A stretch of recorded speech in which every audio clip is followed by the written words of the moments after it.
बारामती लोकसभा मतदारसंघाकडे सगळ्यांचं लक्ष लागलेलं आहे। पहिल्यांदाच बारामतीत पवार विरुद्ध पवार अशी लढत होते। माझी भावंड कधी नव्हे ती माझ्या विरोधात फिरून प्रचार करतात। मी तोंड उघडलं तर ह्यांना फिरणं सुद्धा कठीण होईल असा इशारा अजित पवार यांनी दिलेला आहे। इतकंच नाही तर अजित पवारांनी एक मोठा गौप्यस्फोट सुद्धा केलेला आहे। पाहूयात या संदर्भातला एक रिपोर्ट। बारामतीत पवार विरुद्ध पवार सामना। तोंड उघडलं तर फिरता येणार नाही। एकदा जर मी तोंड उघडलं ना याच्यातल्या कित्येक लोकांना फिरता येणार नाही। फिरता अजित पवारांचा कुटुंबातल्या व्यक्तींना इशारा।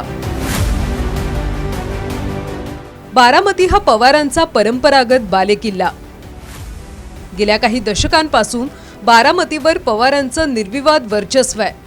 मात्र पवारांचं हेच संस्थान खालसा करण्यासाठी भाजपनं पहिल्यांदाच पवार विरुद्ध पवार असा सामना बारामतीत उभा केलाय।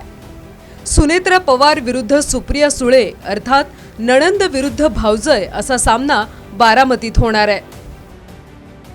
आपल्या विरोधात सर्व भावंड प्रचारात उतरल्यावरून अजित पवारांनी जोरदार टोलेबाजी केली आहे। मात्र सुप्रिया सुळेंनी यावर बोलणं टाळलंय।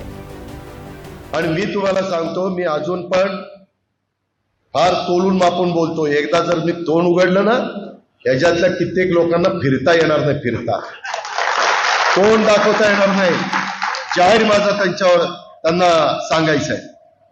उगीच मी गप्पा बसलो म्हणजे फार वळवळ करता काय? मला वाटतं या सगळ्या प्रश्नाची उत्तरं माझ्याकडे नाही आहेत। ज्यांनी व्यक्तव्य केली आहेत त्यांना विचारलं मला वाटतं जास्ती संयुक्तिक राहील। मी एक पॉलिसी मेकर म्हणून मतं मागते। या देशामध्ये चांगली धोरणं व्हावी आणि तुमच्या सगळ्यांच्या आयुष्यात एक चांगला बदल घडावा याच्यासाठी मी राजकारणात आले। अजित पवारांच्या फुटीनंतर राष्ट्रवादीचे दोन तुकडे झाले। भाजपसोबत जाऊन अजित पवारांनी उपमुख्यमंत्रीपद मिळवलं। मात्र अजितदादांनी घेतलेली भूमिका त्यांच्याच कुटुंबातल्या अनेकांना पटली नसल्याचं चित्र आहे। अजित पवारांचे बंधू श्रीनिवास पवारांचे सुपुत्र युगेंद्र पवार यांनी शरद पवारांसोबत असल्याचं जाहीर केलंय। त्यानंतर काही दिवसातच श्रीनिवास पवार आणि त्यांच्या पत्नींनी शरद पवारांना पाठिंबा जाहीर केला। इतकंच नाही तर शरद पवारांना या वयात एकटं सोडण्याची अजित पवारांची भूमिका पटली नसल्याचं श्रीनिवास पवारांनी सांगितलं। सुनेत्रा पवारांच्या प्रचारासाठी अजित पवार मैदानात उतरलेत। पवार आडनावालाच मतदान करा असं आवाहन अजितदादांनी बारामतीकरांना केलं होतं। त्यावरून शरद पवारांच्या मुलाखतीचा एक जुना व्हिडिओ ट्विट करत शरद पवार गटानं प्रत्युत्तर दिलंय। आता कुणाला पाठिंबा द्यायचा, कुणाला मतदान करायचं, म्हणजे पहिल्यापासून पवारांच्या पाठीशी बघायला उद्याच्या मतदानाच्या दिवशी देखील पवार 18 वाजता तिथं मतदान करायचं।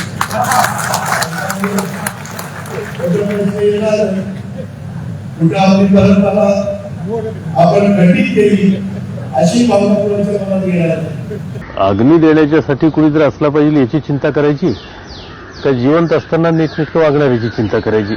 मुलगा आणि मुलगी याच्याकडे बघण्याचा जो भारतीय समाजव्यवस्थेतला दृष्टिकोन आहे तोच मुळी त्यात जे तो टाकून दिला पाहिजे।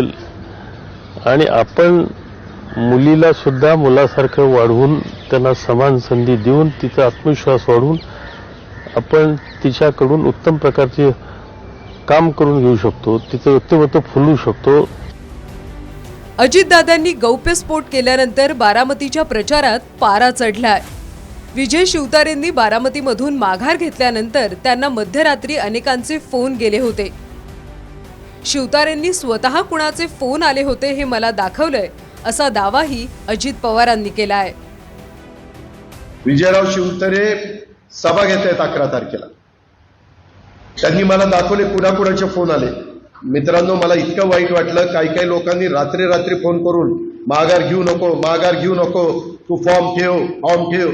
तुम्हाला दाखवले ना ते नंबर कुणाचे होते। तुम्ही म्हणाल काय राव, कुठल्या पातळीवर राजकारण चाललं, कुठल्या थराला राजकारण चाललं? मला दाखवले, एकनाथरावांना दाखवले, देवेंद्रजींना दाखवले।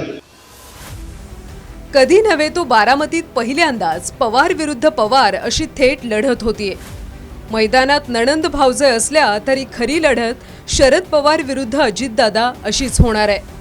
अजित पवारांच्या बंडानंतर पवार कुटुंबातही उभी फूट पडलीये।